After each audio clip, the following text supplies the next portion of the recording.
આપેલ સંખ્યા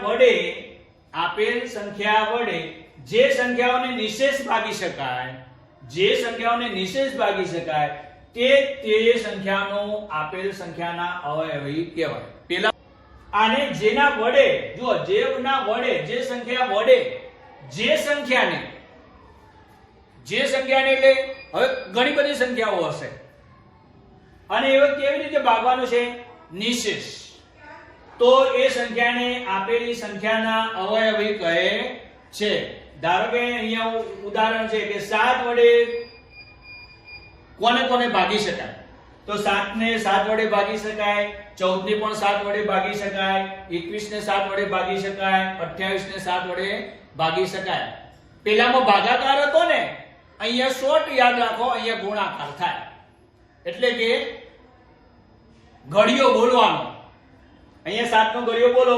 7 એકા 7, 7 દુ 14, 7 તરી 21, 7 ચોક 28, 7 પંચુ 7 છંગ. બોલતા જાઓ. જેમ જેમ બોલતા જશો એમ એના વધતા જશે. તો અહીંયા તમે જોયું સંખ્યા પોતે પહેલી આવી. જુઓ, જ્યારે પેલામાં અવયવમાં સંખ્યા પોતે છેલ્લી હતી. જોઈએ આપણે અને પછી ચર્ચા કરીએ. સમજણ તો પૂરેપૂરી પડવી જોઈએ. તેથી 7, 14, 21, 28 એ 7 ના શું છે? અવયવી છે. અવયવી ઘણા બધા છે. જુઓ, અવયવો લિમિટેડ હોય. ચાલો,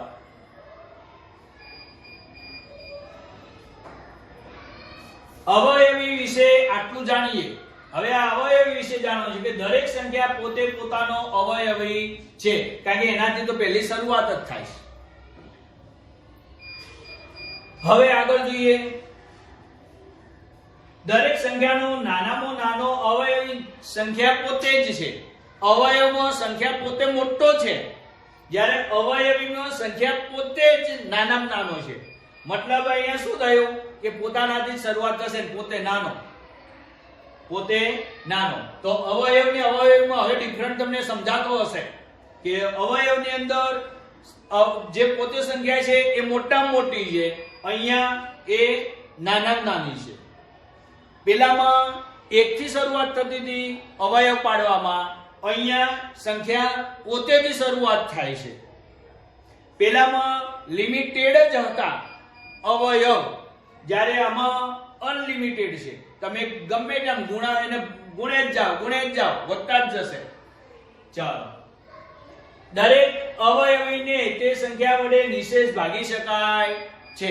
એટલે સંખ્યાને પોતે, જે પણ સંખ્યા પોતે હોય એને નિશેષ ભાગી શકાય. મેં તમને આગલામાં કહ્યું હતું અવયવમાં કે સંખ્યાને પોતે તમે ભાગો ને તો શૂન્ય જ આવે. આપણે ત્યાં કહ્યું હતું કે 25 એકા 25 તો શૂન્ય આવતી હતી. અહીંયા પણ એવું જ છે. એ જ વાત છે કે તમે એને ગમે એટલા વડે ભાગશો, એને પોતાને, સંખ્યાને પોતાને, તો શેષ વધશે નહીં.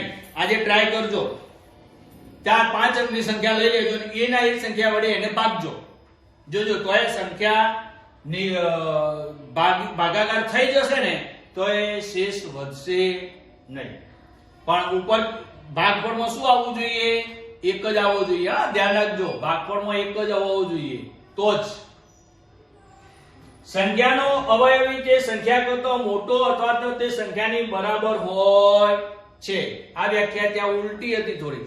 અહીંયા પહેલા સમજીએ કે સંખ્યાનો અવયવ તે સંખ્યા પોતે, એટલે 7 હતા તો 7 પોતે આવે, 25 હોય તો 25 પોતે આવે, 15 હોય તો 15 પોતે આવે, અથવા તે સંખ્યાની બરાબર હોય. એટલે સંખ્યા પોતે જ હોય, બરાબર હોય એટલે સંખ્યા પોતે જ હોય. હવે અવયવની સંખ્યા અનંત હોય છે. તમે ગમે કોઈ 5 ને લેશો, તમે 5 ને, તો 5 ના ભાગાકાર કરો કે ગુણાકાર કરો તમે કોઈ પણ સંખ્યા સાથે, તો તમે જોજો એ અનંત હશે. કેવી રીતે હશે? જો ભાગાકાર કર્યા તો અવયવ અને ગુણાકાર કર્યા તો અવયવી. આ યાદ રાખવાનું. ઘણાને આ જ ઊંધું થઈ જાય છે. ચાલો આગળ જઈએ. અવયવ અને અવયવી. હવે આટલું કોષ્ટક તમે બેઠા બેઠા સમજશો ને તો તમને લગભગ બધું સમજાઈ જશે. હું તમને ઉપરના બે જ ઉદાહરણ સમજાવીશ, બાકીના ઉદાહરણ તમે નોટમાં લખી લો અને જાતે સમજો. ના સમજાય તો વિડિયોને થોડો રિવર્સ કરી અને ફરીથી જોવાનું છે. જો અહીંયા સંખ્યા 1 છે તો એનો અવયવ 1 જ હોય, એને બીજો કોઈ અવયવ મળશે નહીં. પણ એના અવયવી તો એ સંખ્યા વડે તો ગમે એટલાને ગુણી શકાય. 25 એકા 25 આ, પણ 25 એકાની વાત ક્યાં કરો છો ભાઈ? 50 એકાનો ઘડિયો બોલશો ને તો એક તો આવશે, 50 એકા 50. લાખનો ઘડિયો બોલશો ને તો લાખ એકા લાખ, તોય એક તો આવશે.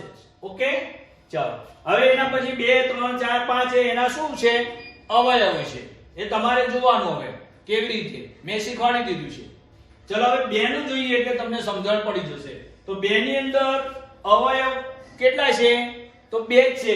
એક તો 1 અને બીજો સંખ્યા પોતે. એક તો બધામાં આવવાનો જ છે, જુઓ તમે જોઈ લો. ઓકે, એટલે હવે એકની તો વાત કરવી નથી, પણ જો બધામાં સંખ્યા પોતે આવે છે. જો અહીંયા 2 છે તો અહીંયા 2, અહીંયા 3 છે તો 3, 4 છે તો જો 4, 5 છે તો 5, 6 7 8 9 10 છે. તો સંખ્યા પોતે તો આવવાની જ છે. એટલે કોઈ પણ સંખ્યા લેશો તો એમાં ઓછામાં ઓછા 2 અવયવ હશે ને હશે જ. 2 કરતા વધુ હોઈ શકે પણ 2 થી ઓછા હશે નહીં. અને અવયવી કોને કહેવાય? હું તમને તફાવત સમજાવું છું. તો અવયવી 2 નહીં, ઘણા બધા હશે. જો આ અવયવની વાત ચાલે છે અને આ અવયવીની વાત ચાલે છે તો અહીંયા ઓછામાં ઓછા 2 હશે અને અહીંયા ઓછામાં ઓછા કંઈ કહેવાય જ નહીં, અનલિમિટેડ. ચાલો હવે 2 ની વાત કરીએ તો 2 ને કોના સાથે ગુણી શકાય? તો 2 એકા 2, 2 દુ 4, 2 તરી 6, 2 ચોક 8, 2 પંચું 10. બોલતા જાઓ 2 નો ઘડિયો, ચાલુ જ રાખજો. સમજાઈ ગયું? તો અહીંયા કોનો ઉપયોગ થાય છે? ઘડિયાનો, એટલે કે ગુણાકારનો. અહીંયા કોનો ઉપયોગ થાય છે? ભાગાકારનો. ઓકે, હવે તો સ્પષ્ટ થઈ ગયું હશે કે અવયવ કોને કહેવાય ને અવયવી કોને કહેવાય. બીજી એક વાત સ્પષ્ટ કરી દઉં, આગળ ચર્ચા કરી છે તો પણ આમાં અવયવ પોતે લાસ્ટમાં આવશે. જો આ બધી સંખ્યામાં લાસ્ટમાં અવયવ પોતે જ છે. જ્યારે આની અંદર જુઓ અવયવીમાં સંખ્યા પોતે પહેલી આવશે. જો અહીંયા જે સંખ્યા છે પહેલી હશે. Okay, 2 clear. ચાલો અહીંયા અવયવમાં સંખ્યા પોતે મોટામાં મોટી જ સંખ્યા છે, પછી આગળ કંઈ હશે નહીં. અહીંયા સંખ્યા પોતે નાનામાં નાની હશે, આગળ મોટી સંખ્યાઓ હશે. અને છેલ્લે આમાં લિમિટેડ સંખ્યાઓ હશે, આમાં અનલિમિટેડ સંખ્યાઓ હશે. હવે તમારે જાતે ઘરે બેસીને આજે આ કામ કરવાનું છે. શું કામ કરશો? તો 11 પછીની સંખ્યાઓ લેવાની છે અને આવું કોષ્ટક બનાવવાનું છે. 11 પછીની સંખ્યાઓ લઈ અને આવું કોષ્ટક બનાવો.